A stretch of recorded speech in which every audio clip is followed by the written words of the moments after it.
Hi అండి, welcome to our channel. ఈరోజు recipe వచ్చేసి ఇంట్లోని చాలా తక్కువ టైంలో ఎలాంటి ప్రిజర్వేటివ్స్ లేకుండా హెల్తీగా చాక్లెట్స్ని ఎలా ప్రిపేర్ చేసుకోవాలో చూపిస్తాను. ఇలా చేసుకుంటే టేస్ట్ అయితే చాలా బాగుంటుంది. పిల్లలకి బయటకున్న చాక్లెట్స్ కన్నా ఇలా ఇంట్లోనే చాక్లెట్స్ చేసి పెట్టండి, హెల్త్కి కూడా చాలా మంచిది. చాక్లెట్స్ని ప్రిపేర్ చేసుకోవడం కోసం ముందుగా ఇక్కడైతే నేను మిల్క్ కాంపౌండ్ అయితే తీసుకున్నాను. ఇలా తీసుకొని కట్ చేసుకొని ఒక గిన్నెలో వేసుకొని ఇలా డబుల్ బాయిలింగ్ మెథడ్లో చాక్లెట్ని అయితే బాగా మెల్ట్ చేసుకుంటున్నాను. ఇలా కంటిన్యూస్గా కలుపుతూ చాక్లెట్ని బాగా మెల్ట్ చేసుకోవాలి.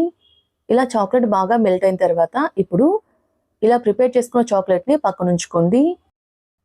ఇప్పుడు ఒక మిక్సింగ్ బౌల్ తీసుకొని ఇందులో డ్రై కోకోనట్ పౌడర్ని 2 టేబుల్ స్పూన్ వేసుకుంటున్నాను. ఇలా వేసుకొని ఇందులోని ఇక్కడ నేను చూపిస్తుంది ఆల్మండ్స్ పిస్తాని రోస్ట్ చేసుకొని గ్రైండ్ చేసుకున్న పౌడర్ అండి. దీన్ని కూడా 2 టేబుల్ స్పూన్ వేసుకుంటున్నాను. ఇలా వేసుకున్న తర్వాత మనం వేసుకున్న కోకోనట్ పౌడర్, ఆల్మండ్ పిస్తా పౌడర్ రెండు కలిసే విధంగా కలుపుకోవాలి. ఇలా కలుపుకున్న తర్వాత ఇప్పుడు ఇందులో పీనట్ బటర్ని అయితే 1 టేబుల్ స్పూన్ వేసుకుంటున్నాను.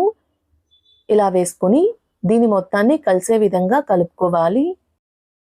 ఇలా స్పూన్తో ఒకసారి కలుపుకున్న తర్వాత చేత్తోటి బాగా ముద్దలా కలుపుకోవాలి. ఇలా కలిపేటప్పుడు పీనట్ బటర్ కానీ మీకు సరిపోకపోతే మరొక టేబుల్ స్పూన్ పీనట్ బటర్ అయినా వేసుకుని దీని మొత్తాన్ని ముద్దలా కలుపుకోవాలి. దీన్ని మనము చాక్లెట్ లోపల స్టఫింగ్ కోసం అయితే ప్రిపేర్ చేసుకుంటున్నాము. ఇలా చేత్తోటి ఉండ చేస్తే ఉండలా అయ్యే విధంగా కలుపుకోవాలి. ఇది పర్ఫెక్ట్ కన్సిస్టెన్సీ అండి. ఇప్పుడు దీన్ని ఈ విధంగా చేత్తోటి రోల్ చేసుకోవాలి. ఇలా చాక్లెట్స్ లాగా రోల్ చేసుకొని పక్కన ఉంచుకోండి. ఇప్పుడు మనం ముందుగా మెల్ట్ చేసుకొని పెట్టుకున్న చాక్లెట్ కాంపౌండ్ ఉంది కదండి, దాంట్లో అయితే ఒక్కొక్కటిగా వేసుకుంటూ 2 సైడ్లకి చాక్లెట్ని అప్లై చేసుకోవాలి.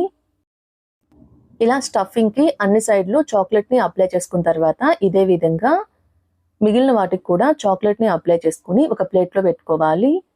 ఇలా అన్నిటినీ రెడీ చేసుకొని పైన చోప్ చేసుకున్న ఆల్మండ్స్ పిస్తా తోటి ఈ విధంగా గార్నిష్ చేసుకోవాలి. ఇలా చేసుకుని ఇలా రెడీ చేసుకున్న వీటిని ఒక ½ అవర్ ఫ్రిడ్జ్లో పెట్టుకుంటే చాక్లెట్స్ అయితే రెడీ అయిపోతాయండి.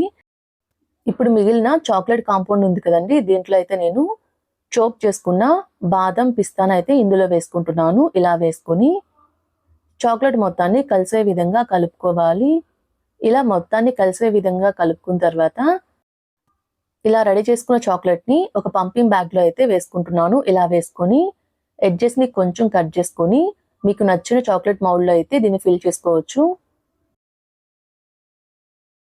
ఇలా మీకు నచ్చిన చాక్లెట్ మౌల్డ్లో చాక్లెట్ని ఫిల్ చేసుకున్న తర్వాత ఇప్పుడు ఇలా ప్రిపేర్ చేసుకున్న వీటిని ఫ్రిడ్జ్లో ఒక ½ అవర్ పాటు పెట్టుకుంటే చాక్లెట్స్ అయితే రెడీ అయిపోతాయండి.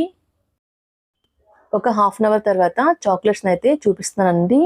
చూసారు కదండి, లోపల స్టఫింగ్ తోటి పైన చాక్లెట్ ఫిల్లింగ్ తోటి చూడటానికి ఎంత టెంప్టింగ్గా ఉన్నాయో టేస్ట్ కూడా అంతే బాగుంటుందండి. హెల్త్ కూడా చాలా మంచిది. ఇలా రెడీ చేసుకున్న చాక్లెట్ని ఒక సర్వింగ్ ప్లేట్లోకి సర్వ్ చేసుకుందాము. వీటితో పాటు మనము చిన్న చాక్లెట్స్ కూడా ప్రిపేర్ చేసుకున్నాం కదండి. చూసారు కదండి, ఇవి కూడా చాలా బాగున్నాయి.